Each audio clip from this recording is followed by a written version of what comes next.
Já, komið í sæl. Ég heiti Hörður og Torfason. Ég leikstjóri, tónlistarmaður, leikskáld og hvað þetta allt heitir, ég veit ekki. Margir titlar. En ég var að gefa út bók, þessa bók hér, sem heitir Þegar múrar falla. Ég var beðinn að skrifa þessa bók starf mitt, hlutastarfs míns, undanfarin 50 ár. Og þessi ósk kemur frá alþjóðlegri rannsóknarnefnd á mótmælum víða heim, því búsáhaldabyltingin hátt skrifuðar. Formaður þessarar nefndar kom hingað til Íslands og heimsótti mig fyrir nokkrum árum og bað mig að útskýra hvernig, hvenær, hvar og hvers vegna ég hefði gerst aðgerðarsinni.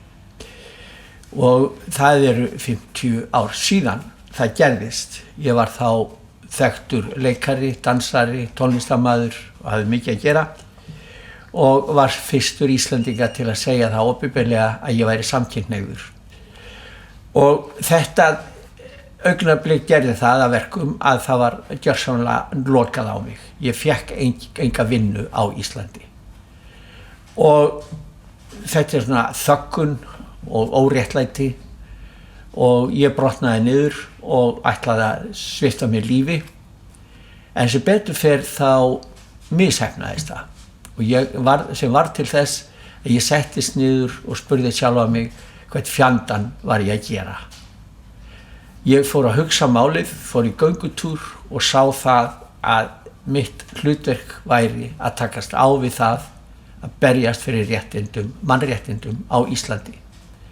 Ég varð að gera það eins míns liðs og sem allt í lagi. Þetta var bara mitt markmið. Ég var með reynslu leikstjórans, leikarans og tónlistarmannsins. Ég var sviðsvanur, ég hafði verið í kvikmyndum líka. Þannig að þetta var ekkit voðalega dramatískt í sjálfu sér. Þetta var bara að vinna, eins og ég segi oft. Og þetta ég að segja, frá þessu ég að segja í þessari bók. Og það sem kemur mörgum á óvart hversu mörg verkefnin hafa verið, af því að ég hef unnið þegjandi og hljóðalaust. En það sem ég hef haft að markmiði með minni vinnu, það að, eins og ég segi oft, þegar ég breytist í við, þá gerast undrin. Ég kalla alltaf og leita upp í fólk til að vinna með mér.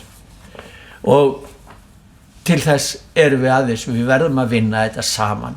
Eina svari við þessu öllu samvinna, samtal. Þá gerast hlutirnir. Engir öfgar, ekkert ofbeldi. Þetta fjallar þessi bók í raun og veru. Og hún kemur mörgum á óvart, sem gott. Já, ég ætla að lesa fyrir ykkur punkt. Það innleiðingu á fyrri kaflan, stóra kaflan. Og hann svona: sem listamaður ögra ég eigin fáfræði og takmörkum sem og annara. Ég reyni að skilja undur og margbreytileika okkar mannlegu ringulreiðar. Hvað við að gera og hvernig og hvers vegna við að gera það sem við gerum? Þar sem ég sjálfur hluti af þessu ástandi, reyni ég að skilja það og taka afstöðu. Líta alvarlega í eigin barm. Ég spyr sjálfa mig og aðra nokkurra spurninga. Kanna stöðuna vel. Síðan bregst ég við niðurstöðunni með samvinnu og friðsamlegum aðgerðum ef þörf krefur eða völ á og ég treysti mér til. Á stundum hef ég verið fremstur í flokki, en þá vegna þess að ég gaf mér tíma til að fylgja settu verkefni eftir frá upphafi og alveg til loka.